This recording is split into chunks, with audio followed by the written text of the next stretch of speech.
नमस्कार, मी अरविंद बेंडगा। हा आहे कासा ते सायवन उधवा जोडणारा महत्वाचा रस्ता।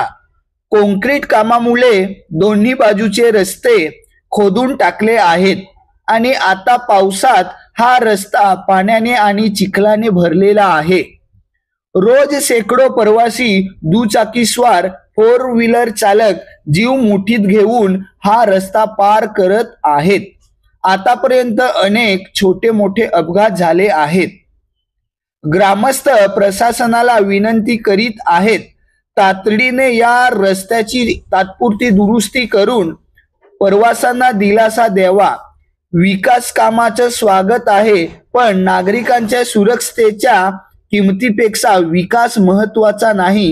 ग्रामस्थ प्रशासनाला जाब विचारताना, प्रशासन जागं होईल का, की अजून एखादा मोठा अपघात झाल्यावरच प्रशासनाला जाग येईल?